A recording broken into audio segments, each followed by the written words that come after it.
Okay, so here we are, meal break confessions. Been kind of MIA here for the last few weeks. Honestly, just had a lot going on. I took a vacation slash staycation away from work to try to decompress from work. And then when I came back, just honestly have felt run down for probably the last week since I've been back.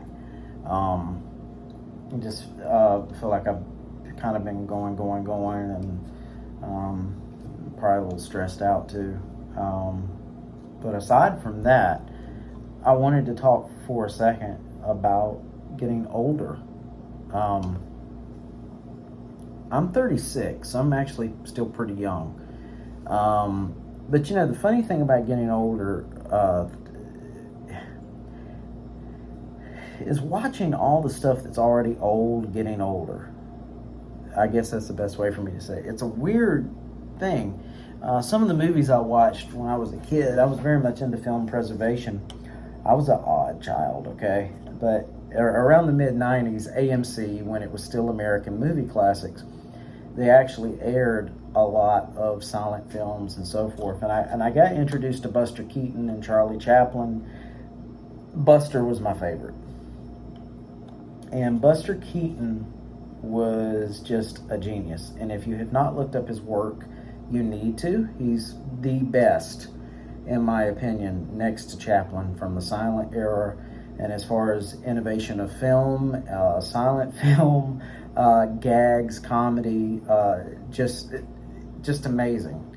And there's a very good documentary on him too called Buster Keaton, A Hard Act to Follow. It's a 3-part series released about 36 years ago or so, about 1987.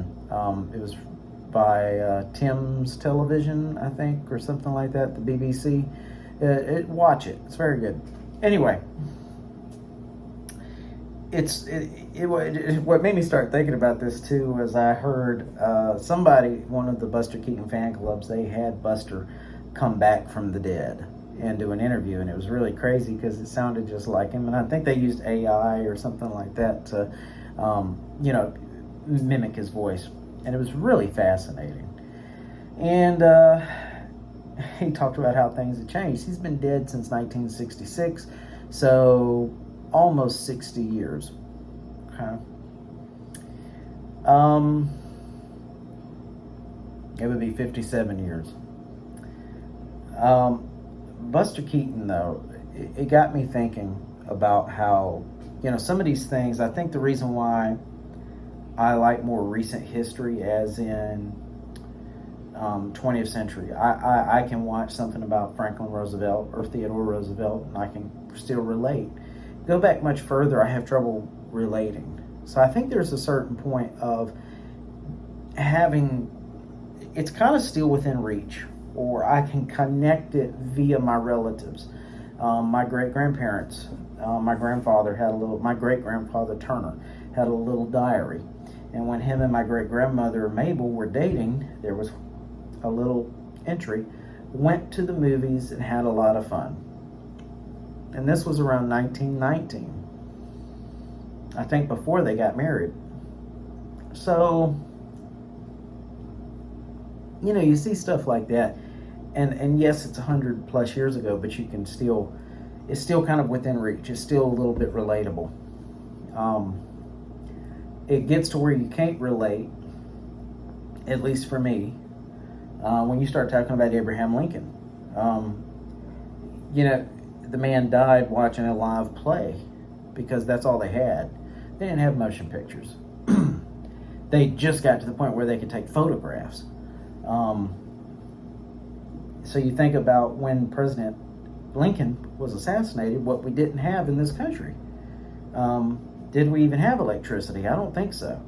I know we didn't have radio. We definitely didn't have television or any of that other stuff that came along in the 20th century. So it's kind of like, it's harder to relate to that time. But it's a little bit easier to relate to, say, the 20s or 30s or 100 years ago, because they were on the verge of discovering what we have now. And we inherited most of this. And I'm thankful for that. But it's a weird feeling getting older and watching the dates go older and older. And like for instance, I think one that's a mind blower is I'm an Elvis fan. Elvis has been dead since 1977. And 1977 was 46 years ago. That's mind blowing to me.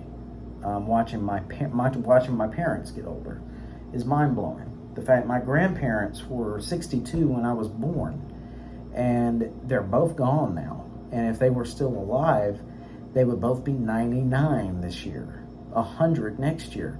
That's crazy to me. So it's anyway. I don't know. I just wanted to do a small reflection on getting older and trying to wrap your head around that. It blows my mind quite literally. And I don't know how to wrap my head around it. I'm sure there's some much older folks that would probably relate even more. Like, they'd probably say something like, well, you can't wrap your head around it now. You really won't be able to wrap your head around it in 30, 40 years. So good luck, pal. That's probably the response I'll get. But anyway, I just wanted to talk a little bit about that. I don't know. What's your thoughts? I mean, does anybody else feel this way? Is it just me? Am I the only one that's looking at growing older and watching the things around me get older too, and go like, whoa, okay, this is a little weird. I don't know. It's definitely something to think about. I guess that's it. That documentary, Buster Keaton, A Hard Act to Follow, 1987, from Tim's. I believe it's on YouTube. It's 3 parts, so it's a little less than 3 hours. It is definitely worth the watch. It is one of the best documentaries I have ever seen. I have watched it numerous times over the years. Watched it the first time in the mid-90s when I was probably about 9 years old, I guess. And just a fascinating individual. He went through a lot. But I like Buster. And I will say that he was also very instrumental with Lucille Ball when she started out. So I think if you study Lucille Ball, definitely make sure you study Buster Keaton. He's just amazing. Anyway, that's all. Look forward to talking to you soon. Have a great week and great weekend and all the above. Take care.